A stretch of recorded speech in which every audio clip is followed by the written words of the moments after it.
Junio de 1967. Junio 1.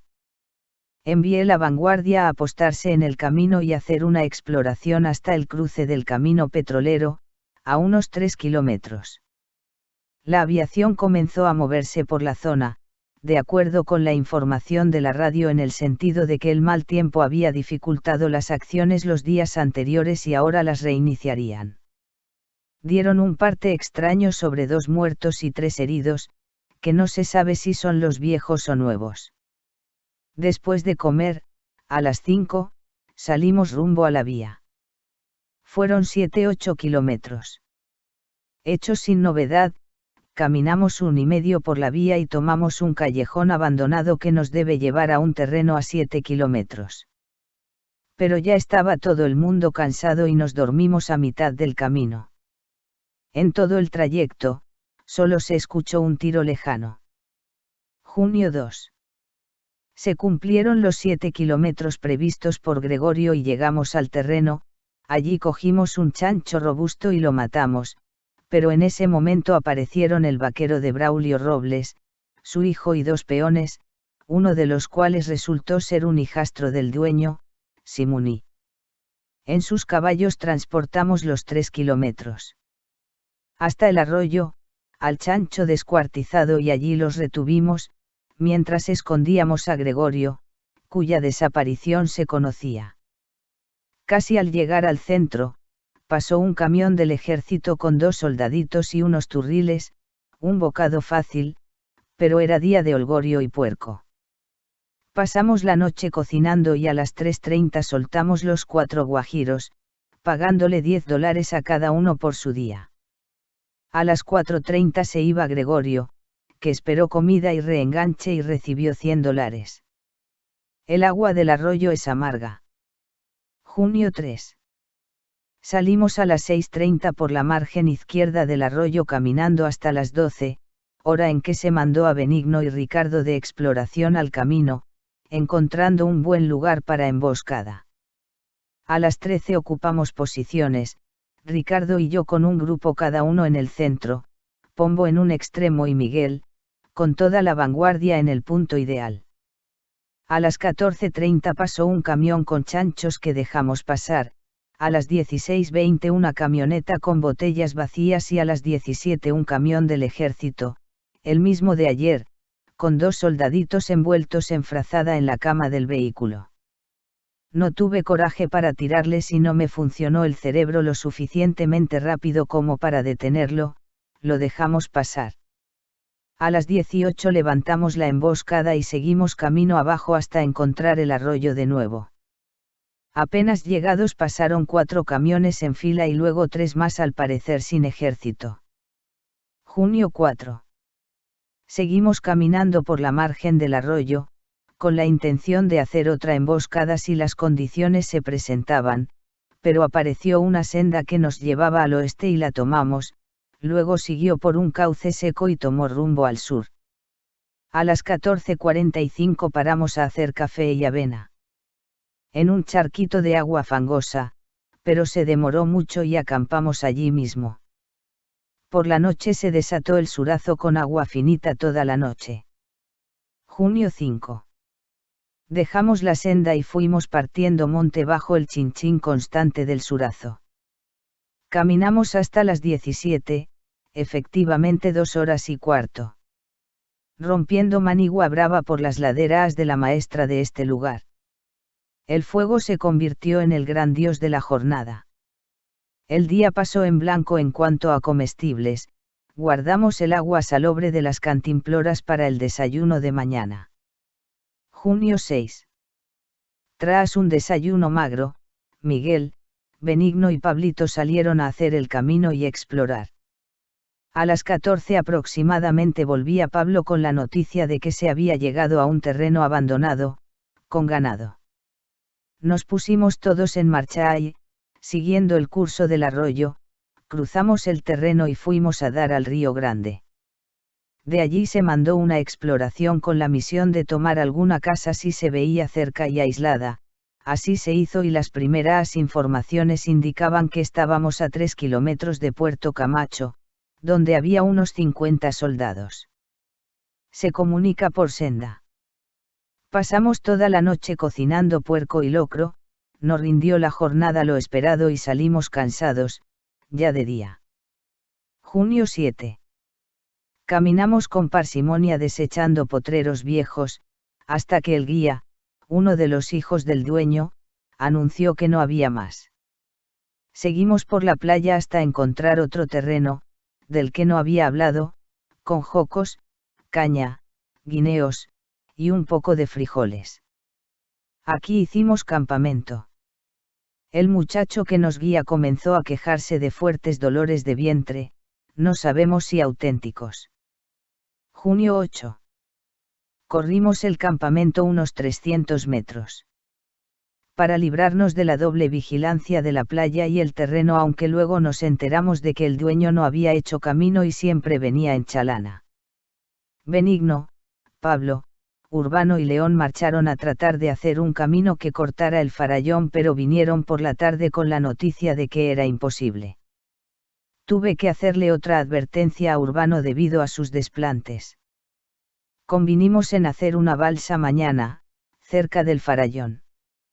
Se da noticias del estado de sitio y la amenaza minera, pero todo queda en agua de borrajas. Junio 11. Día de total tranquilidad, permanecimos en la emboscada pero el ejército no avanzó, solo un avioncito sobrevoló la zona algunos minutos. Puede ser que nos esperen en el Rosita. El camino sobre el firme avanzó hasta casi coronar la loma. Mañana saldremos de todas maneras, nos queda comida amplia para 5 o 6 días. Junio 12. Se creyó en principio que podríamos llegar al Rosita o, por lo menos, al Río Grande de nuevo, de modo que emprendimos la marcha. Al llegar a una pequeña aguada se vio difícil la cosa, por lo que permanecimos allí, esperando noticias. A las 15 llegó informe de que había otra aguada más grande, pero era imposible bajar todavía. Resolvimos quedarnos aquí. El día comenzó a descomponerse y por último, el surazo nos obsequió una noche de frío y agua. La radio da una noticia interesante, el periódico Presencia anuncia un muerto y un herido por parte del ejército en el choque del sábado, esto es muy bueno y casi seguramente es cierto, de manera que mantenemos el ritmo de choques con muertos. Otro comunicado anuncia 3 muertos, entre ellos, Inti, uno de los jefes de los guerrilleros y la composición extranjera de la guerrilla, 17 cubanos, 14 brasileros, 4 argentinos, 3 peruanos. Los cubanos y peruanos corresponden a la realidad, había que ver de dónde sacaron la noticia. Junio 13. Solo caminamos 1 hora, hasta la próxima aguada, pues los chaqueadores no llegaron ni al Rosita, ni al río.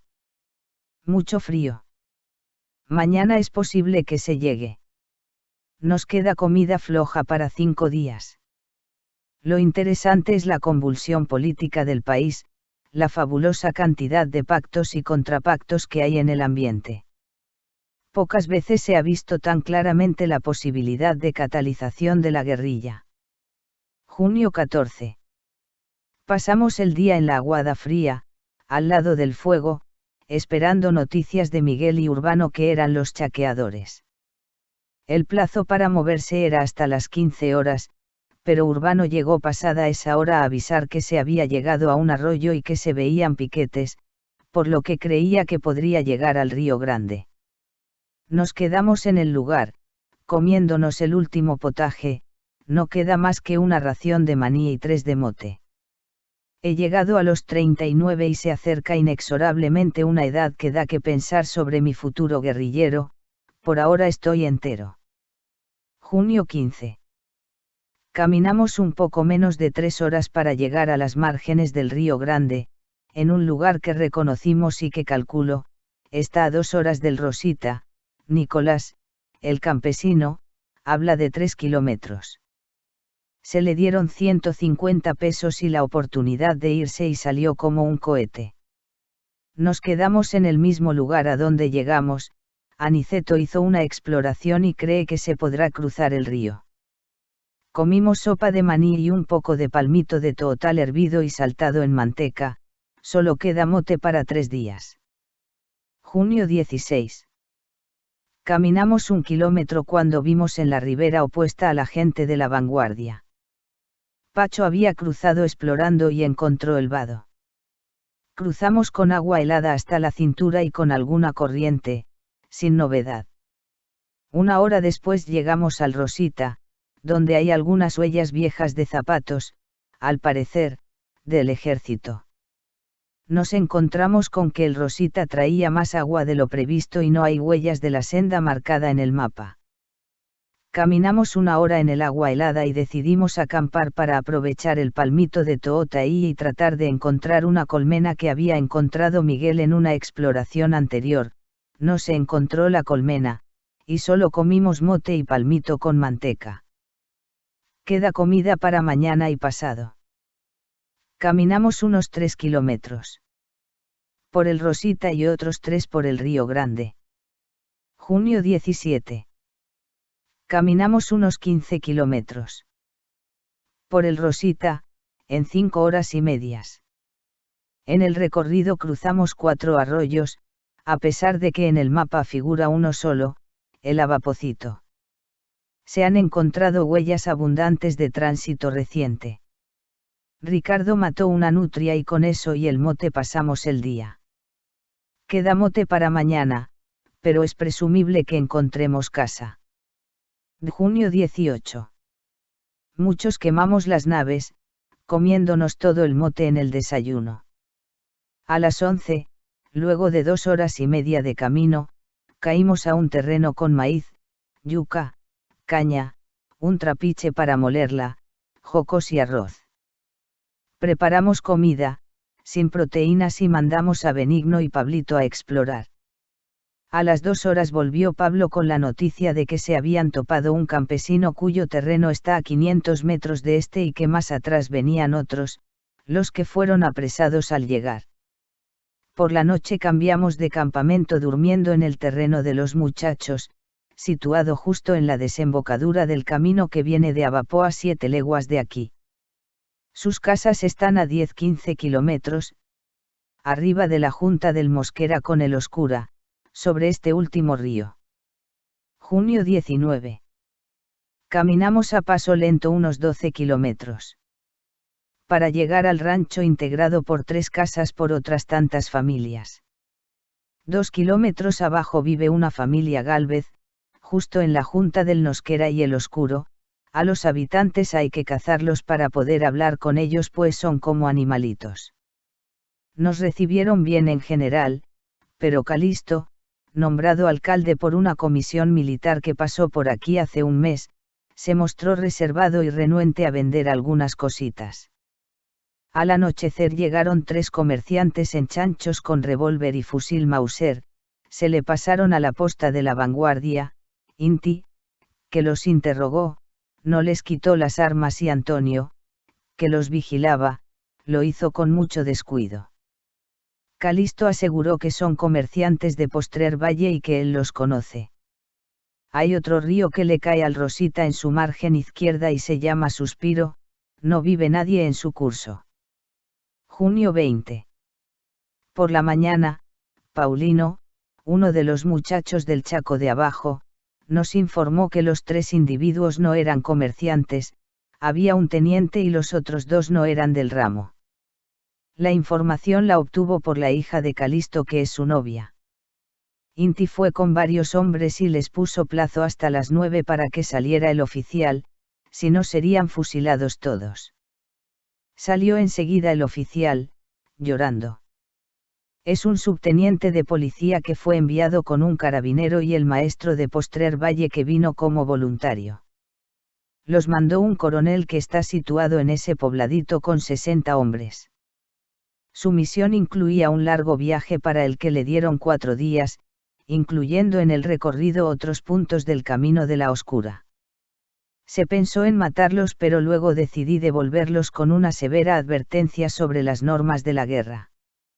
Averiguando cómo podían haber pasado, se estableció que Aniceto abandonó la guardia para llamar a Julio y en ese lapso pasaron, además, Aniceto y Luis fueron hallados dormidos en la posta.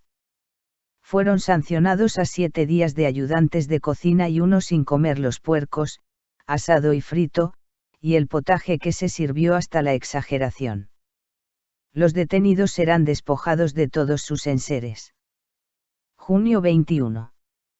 Después de 2 días de profusas extracciones dentales en que hice famoso mi nombre de Fernando Sacamuelas, cerré mi consultorio y salimos por la tarde, caminando poco más de 1 hora.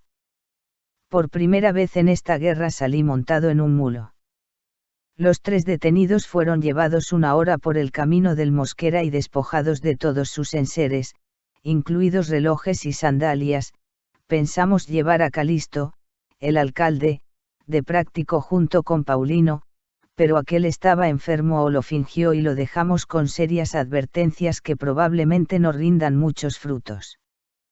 Paulino se ha comprometido a llegar a Cochabamba con mi mensaje. Se le dará una carta para la mujer de Inti, un mensaje en clave para Manila y los 4 comunicados. El cuarto explica la composición de nuestra guerrilla y aclara el infundio de la muerte de Inti. Veremos si ahora podemos establecer contacto con la ciudad. Paulino simuló venir como prisionero nuestro. Junio 22. Caminamos unas 3 horas efectivas, dejando el río La Oscura o Morocos para llegar a una aguada en el lugar denominado Pasiones. Consultamos el mapa y todo indicaba que faltaban no menos de 6 leguas para llegar a Florida o al primer punto donde haya casas, Piray, donde vive un cuñado de Paulino, pero este no conoce el camino. Pensábamos seguir aprovechando la luna, pero no vale la pena dada la distancia a que estamos. Junio 23. Solo caminamos 1 hora efectiva, ya que se perdió la senda y tardamos toda la mañana y parte de la tarde en encontrarla y luego el resto en abrirla para mañana. La noche de San Juan no fue tan fría como podría creerse de acuerdo a la fama. El asma me está amenazando seriamente y hay muy poca reserva de medicamentos. Junio 24. Caminamos en total unos 12 kilómetros, 4 horas efectivas. A trechos el camino era bueno y se veía, a trechos había que inventarlo. Bajamos por una faralla increíble siguiendo las huellas de unos ganaderos que arreaban ganado. Acampamos en un hilo de agua en las faldas del Cerro Durán. La radio trae la noticia de lucha en las minas. Mi asma aumenta. Junio 25. Seguimos por el camino fabricado por los ganaderos sin alcanzarlos. A media mañana había un potrero incendiado y un avión sobrevoló la zona. Quedamos sin saber qué relación existía entre esos 2 hechos, pero seguimos adelante y a las 16 llegamos al Piray, residencia de la hermana de Paulino. En este lugar hay 3 casas de las cuales una estaba abandonada, en la otra no había gente y en la tercera estaba la hermana con 4 hijos, pero sin el marido que había salido con Paniagua, el de la otra casa, a la Florida. Todo parecía normal. A 1 kilómetro vive una hija de Paniagua y esa fue la casa elegida para acampar, comprando una ternera que fue sacrificada inmediatamente. Coco con Julio Camba y León fueron mandados hasta Florida para hacer alguna compra, pero se encontraron con que hay ejército, unos 50 hombres y se espera más hasta completar 120-130. El dueño de la casa es un viejo que se llama Fenelón Coca. La radio argentina da la noticia de 87 víctimas, los bolivianos callan el número, siglo XX. Mi asma sigue en aumento y ahora no me deja dormir bien. Junio 26. Día negro para mí. Parecía que todo transcurriría tranquilamente y había mandado 5 hombres a reemplazar a los emboscados en el camino de Florida, cuando se oyeron disparos. Fuimos rápidamente en los caballos y nos encontramos con un espectáculo extraño, en medio de un silencio total, yacían al sol 4 cadáveres de soldaditos, sobre la arena del río. No podíamos tomarles las armas por desconocer la posición del enemigo, eran las 17 horas y esperábamos la noche para efectuar el rescate. Miguel mandó a avisar que se oían ruidos de gajos partidos hacia su izquierda. Fueron Antonio y Pacho, pero di orden de no tirar sin ver. Casi inmediatamente se oyó un tiroteo que se generalizó por ambas partes y di orden de retirada, ya que llevábamos las de perder en esas condiciones. La retirada se demoró y llegó la noticia de 2 heridos, Pombo, en una pierna y Tuma en el vientre. Los llevamos rápidamente a la casa para operarlos con lo que hubiera.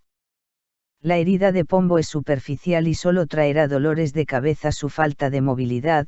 La de Tuma le había destrozado el hígado y producido perforaciones intestinales, murió en la operación. Con él se me fue un compañero inseparable de todos los últimos años, de una fidelidad a toda prueba y cuya ausencia siento desde ahora casi como la de un hijo. Al caer pidió que se me entregara el reloj, y como no lo hicieron para atenderlo, se lo quitó y se lo dio a Arturo. Ese gesto revela la voluntad de que fuera entregado al hijo que no conoció, como había hecho yo con los relojes de los compañeros muertos anteriormente. Lo llevaré toda la guerra. Cargamos el cadáver en un animal, y lo llevamos para enterrarlo lejos de allí. Se tomaron prisioneros 2 nuevos espías, un teniente de carabineros y un carabinero. Se les leyó la cartilla y fueron dejados en libertad, en calzoncillos solamente, debido a una mala interpretación de mi orden, en el sentido de que fueran despojados de todo lo que sirviera. Salimos con 9 caballos. Junio 27. Cumplida la penosa tarea de enterrar malamente a Tuma, seguimos viaje arribando de día a Tejería propiamente dicho. A las 14 horas salió la Vanguardia para un viaje de 15 kilómetros. Y a las 14:30 nosotros. El viaje fue largo para los últimos, a los que sorprendió la noche y debieron esperar la luna, llegando a las 2:30 a la casa de paliza de donde eran los guías. Devolvimos 2 animales al dueño de la casa de Tejería, que es sobrino de la vieja Paniagua, para que se los hiciera llegar. Junio 28 se logró un guía que por $40 se ofreció a conducirnos hasta el cruce del camino que va a casa de don Lucas, pero nos quedamos en una casa anterior que tenía su aguada. Salimos tarde. Pero los últimos, Moro y Ricardo, tardaron una barbaridad y no pude escuchar noticias. Hicimos un promedio de 1 kilómetro por hora. Según las versiones, el ejército, o alguna emisora por su cuenta, hablan de 3 muertos y 2 heridos en un encuentro con guerrilleros en la zona de Mosquera. Tiene que ser una referencia a nuestro combate, pero se veían, casi con absoluta certeza, 4 cadáveres, a menos que alguno lograra simular perfectamente la muerte. La casa de un tal Cea, no estaba habitada, pero tenía varias vacas cuyos terneros se encerraron. Junio 29. Tuve una conversación fuerte con Moro y Ricardo por la demora, sobre todo con Ricardo. Salieron con mochila en los caballos Coco y Darío, de la Vanguardia, y Moro. El ñato lleva la suya, pues es el encargado de todos los animales. Además, la de Pombo y la mía en un mulo. Pombo pudo llegar con bastante facilidad en una yegua de llano, lo acomodamos en la casa de don Lucas, que vive en la cumbre, a 1800 metros de altura, y estaba con 2 hijas.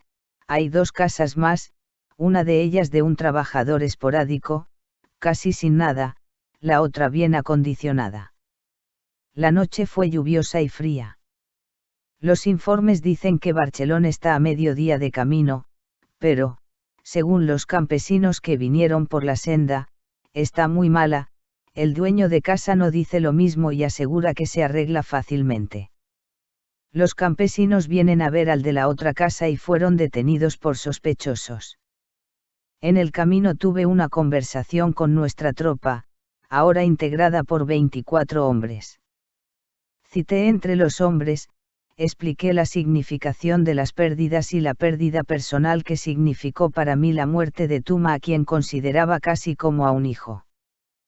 Critiqué la falta de autodisciplina y la lentitud en la marcha y prometí dar algunas nociones más para que no nos suceda en las emboscadas lo que pasó ahora, pérdidas inútiles de vida por incumplir normas. Junio 30. El viejo Lucas dio algunas informaciones sobre sus vecinos, de lo que se desprende que ya el ejército anduvo haciendo su preparación por aquí. Uno de ellos, Andulfo Díaz, es el secretario general del sindicato campesino de la zona, sindicado como barrientista. Otro es un viejo hablador al que se dejó salir en razón de estar paralítico y otro es un cobarde que puede hablar, según sus colegas, para no buscarse complicaciones. El viejo prometió acompañarnos y ayudarnos a abrir el camino a Barcelona. Los dos campesinos nos seguirán. Pasamos el día en descanso ya que fue lluvioso y desapacible. En el plano político, lo más importante es la declaración oficial de Obando de que yo estoy aquí. Además, dijo que el ejército se estaba enfrentando a guerrilleros perfectamente entrenados que incluso contaba con comandantes vietcongs que habían derrotado a los mejores regimientos norteamericanos. Se basa en las declaraciones de Debray que, parece, habló más de lo necesario aunque no podemos saber qué implicaciones tiene esto, ni cuáles fueron las circunstancias en que dijo lo que haya dicho. Se rumora también que el loro fue asesinado. Me atribuyeron ser el inspirador del plan de insurrección en las minas, coordinado con el de Ñancahuasu. La cosa se pone linda, dentro de algún tiempo dejaré de ser Fernando Sacamuelas. Se recibió un mensaje de Cuba en que explican el poco desarrollo alcanzado por la organización guerrillera en el Perú, donde apenas tienen armas y hombres, pero han gastado un dineral y hablan de una supuesta organización guerrillera entre Paz Estensoro, un coronel Seoane y un tal Rubén Julio, ricacho movimentista de la zona de Pando, serían en Guayaramerín. Análisis del mes. Los puntos negativos son, la imposibilidad de hacer contacto con Joaquín y la pérdida gradual de hombres, cada uno de los cuales constituye una derrota grave, aunque el ejército no lo sepa. Hemos tenido 2 pequeños combates en el mes, ocasionándole al ejército 4 muertos y 3 heridos, a guiarse por sus propias informaciones. Las características más importantes son, primero, sigue la falta total de contactos, lo que nos reduce ahora a los 24 hombres que somos, con Pombo herido y la movilidad reducida. Segundo, sigue sintiéndose la falta de incorporación campesina. Es un círculo vicioso. Para lograr esa incorporación necesitamos ejercer nuestra acción permanente en un territorio poblado y para ello necesitamos más hombres. Tercero, la leyenda de la guerrilla crece como espuma, ya somos los superhombres invencibles. Cuarto, la falta de contacto se extiende al partido, aunque hemos hecho una tentativa a través de Paulino que puede dar resultado. Quinto, Debray sigue siendo noticia pero ahora está relacionado con mi caso, apareciendo yo como jefe de este movimiento. Veremos el resultado de este paso del gobierno y si es positivo o negativo para nosotros. Sexto, la moral de la guerrilla sigue firme y su decisión de lucha aumenta. Todos los cubanos son ejemplo en el combate y solo hay 2 o 3 bolivianos flojos. Séptimo, el ejército sigue nulo en su tarea militar, pero está haciendo un trabajo campesino que no debemos descuidar, pues transforma en chivatos a todos los miembros de una comunidad, ya sea por miedo o por engaños sobre nuestros fines. Octavo, la masacre en las minas aclara mucho el panorama para nosotros y, si la proclama puede difundirse, será un gran factor de esclarecimiento. Nuestra tarea más urgente es restablecer el contacto con la paz y reabastecernos de equipo militar y médico y lograr la incorporación de unos 50-100 hombres de la ciudad, aunque la cifra de los combatientes se reduzca en la acción a unos